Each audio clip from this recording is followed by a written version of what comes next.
கவிஞர் புவியரசு இறுதி பயணத்திற்கு அரசு மரியாதை கொடுக்கப்படும் என முதலமைச்சர் விஜய் தற்போது அறிவித்திருக்கிறார்.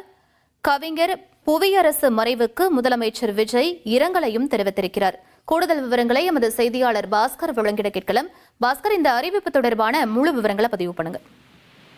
சாகித்ய அகாதமி விருது பெற்ற கவிஞரும் எழுத்தாளருமான புவியரசு மறைந்த செய்தி அறிந்து தமிழக முதலமைச்சர் விஜய் அவர்கள் ஆழ்ந்த இரங்கலை தெரிவித்திருக்கிறார்.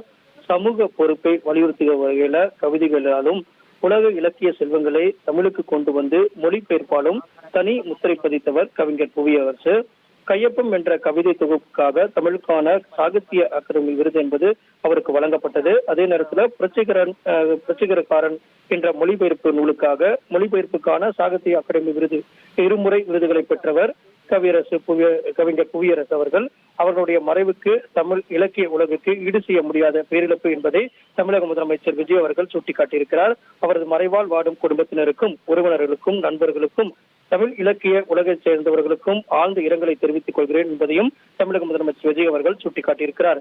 இலக்கிய துறையில புவியரசு அவர்களுடைய பங்களிப்பை போற்றும் வகையில அவருக்கு அஞ்சலி செலுத்தும் வகையில அவரது இறுதி பயணத்துக்கு அரசு மரியாதை வழங்கப்படும் என்ற அறிவிப்பையும் தமிழக முதலமைச்சர் விஜய் அவர்கள் வெளியிட்டுள்ளார். விவரங்களுக்கு நன்றி பாஸ்கர். மறைந்த கவிஞர் புவியரசு இறுதி பயணத்திற்கு அரசு மரியாதை வழங்கப்படும் என முதலமைச்சர் விஜய் அறிவித்திருக்கிறார். அது தொடர்பான முக்கிய செய்தியை நாம் பார்த்தோம்.